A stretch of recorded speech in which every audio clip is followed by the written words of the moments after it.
ngayong New Year 2024. Ikaw, nanonood ngayon, ay swerte. Good day mga kasabwat. Katulad ng nabanggit ko, ngayong New Year 2024, ikaw, nanonood ngayon, ay swerte. Sapagkat lahat ng makakapanood ng videong ito ay magiging mayaman ngayong 2024. Magiging malusog ang iyong pangangatawan. Magiging maayos ang iyong relasyon sa kapwa. Magiging masaya ka sapagkat ang iyong pananampalataya sa Panginoon ay patuloy na lalago ngayong 2024. Ikaw ay magiging asset ng iyong komunidad na ginagalawan. Ikaw na empleyado ng gobyerno. Ikaw ay magiging masigasig sa iyong tungkulin sa pamahalaan. Ikaw na nagtatrabaho sa pribado, magiging asset ka ng kumpanya. Dinideklara ng channel mo to. Ikaw ay magiging matagumpay sa iyong buhay ngayong 2024. Swerte ka ngayong 2024. Totoo ba yon? Maaring tanong mo, nagdududa ka na sa mga sinabi ko na ikaw ay yayaman. Makakatravel ka na sa iba't ibang lugar ng Pilipinas na iyong pinapangarap. Makakatravel ka sa ibang bansa. Magiging malusog ka kahit ikaw ay may sakit ngayon. At ngayon ay nagdududa ka na. Gusto mo nang umalis sa vlog na ito. Huwag na huwag. Teka lang. Bago ka umalis, tapusin mo muna. Sapagkat ang swerte ay ibibigay sa mga taong tatapos ng videong ito. Maniwala ka, ikaw ay swerte. Wait! Bago ka umalis sa video na ito, dahil nagdududa ka na parang hindi mo maabot yung gusto mong pangarap at yung sinasabi kong swerte mo, huwag na huwag kang aalis. Sapagkat dito ngayon, ibibigay ko na ang dahilan kung bakit swerte ka ngayong 2024. Swerte ka dahil binago mo na ang mindset mo. Yung mindset na papayaman na ngayon. Kung dati ang mindset mo ay mananatili kang mahirap dahil sa iyong mga kabiguan, sa iyong mga pagsubok na dumating sa buhay mo. Ngayon, yung paniniwala mo ay binago mo na o babaguhin pa dahil ngayong araw na ito, iniisip mo na katulad ng sinabi ko, ikaw ay yayaman na ngayong 2024. Ang 2024 na ito ay magbabago ng iyong pananaw sa buhay. Kung dati-rati wala kang naiisip na paraan para makaahon sa hirap, ngayon ay mag-iisip ka na ng paraan upang yung dati mong ginagawa ay hindi mo nagagawin na yun. Yung dating nangungutang ka, ngayon ay sisikapin mong magbabayad ka na ng utang.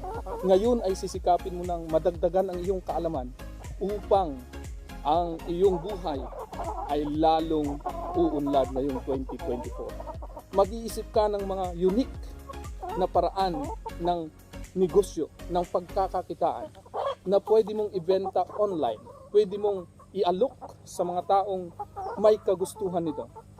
Yung serbisyo mo ay pauunlarin mo sapagkat alam mo, uunlad ka na ngayon sa iyong buhay. Sabi ng manok na nandyan ngayon sa harap mo, uunlad ka na nanonood ngayon.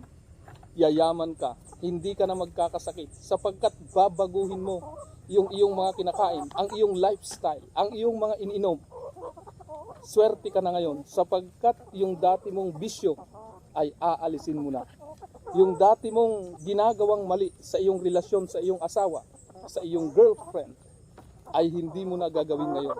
Mamahalin mo na siya. Aalagaan mo na ang iyong mahal na asawa. Ang iyong pamilya ay pakakainin mo na. Tutulungan mo na sila sa kanilang mga pangarap upang maabot ito. Ikaw ngayon na estudyante, mag-aaral ka na ng mabuti. Hindi ka tulad dati na nagbubulakbol ka lang. Kaya ngayon ay swerte ka na.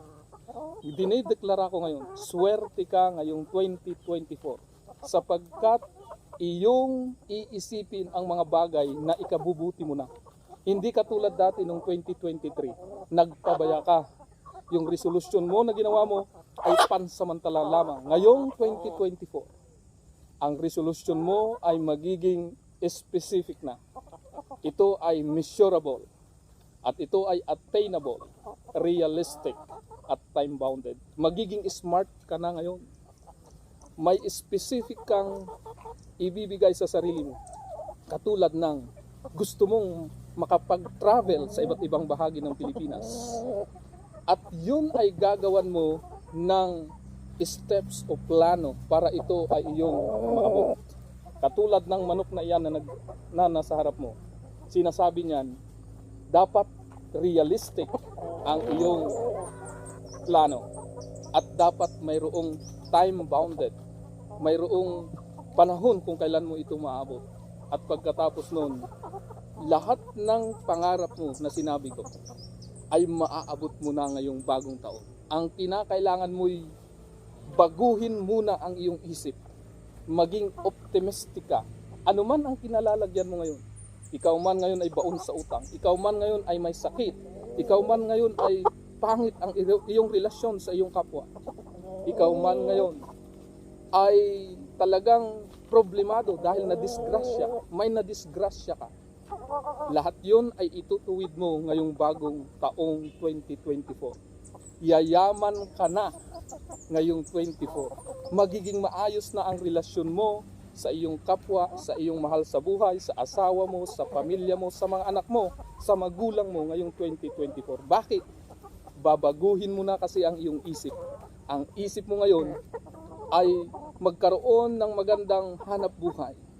Magkaroon ng, kung ikaw ay isang empleyado, magkaroon ng sideline, ng another income bukod sa iyong sweldo dahil marami ka ng loan, baon ka na sa loan. Isa sa mga alternatives na pwede mong pagkakakitaan ay ang pag-aalaga ng mga livestock katulad ng mga manok. Ang manok ay maganda sapagkat mabilis dumami. Ang isang manok ay kayang mangitlog ng 50 hanggang 300 na itlog sa isang taon. Depende sa klase ng manok na iyong alagaan. At ang pagdami din nito ay sa paraan mo. Kaya dapat pag-aralan mo ang technique ng pagpaparami nito. Kinakailangan mong pag-aralan ang pagpapapisa ng itlog. Pwedeng incubator, pwede ring natural. At ganun din sa pag-aalaga nito sa mula sa sisiw hanggang sa ito'y katayin. Pero ito ang tiyak ko. Kapag makuha mo ang tamang paraan ng pag-aalaga ng manok, kikita ka dito at madadagdagan ang iyong kita. Marami pang ibang pwedeng pagkakakitaan. Pag-aralan mo ang iba't ibang mga negosyo, iba't ibang uri ng farming, pwede mong pag-aralan lahat yun. Marami nang nababasa sa internet, marami ring mga YouTube vlogger na pwedeng magturo sa iyo kung paano ka kikita sa iba't ibang alaga na pwede mong alagaan ngayong taon. Magsikap ka. Ikaw pa rin ang hahawak ng iyong manibela ng buhay mo ngayong 2024. Swerte ka kung ang iyong mindset ay babaguhin mo ngayon. Alisin mo na yung dati mong maling ginagawa. Palitan mo ng tamang ginagawa. Gumawa ka ng tama ngayon at tiyak darating ang swerte ngayong 24. Maniwala ka. Kung dati lubog na lubog ka na, ngayong 2024, aahon ka dahil maganda na ang iyong mindset. Ang mindset mo at ang iyong gawa ang babago sa iyo. Lakad ngayon. Huwag ka nang patulog-tulog. Magsikap ka. Pag-aralan mo ang buhay mo. Tuloy-tuloy lang, laban lang, aangat ka ngayong taon. Paki-share, like, and subscribe na rin po ang channel na ito. Maraming salamat po. Happy New Year! Katulad ng sabi ng manok, ikaw na nanonood ngayon, swerte ka ngayong 2024. Happy New Year!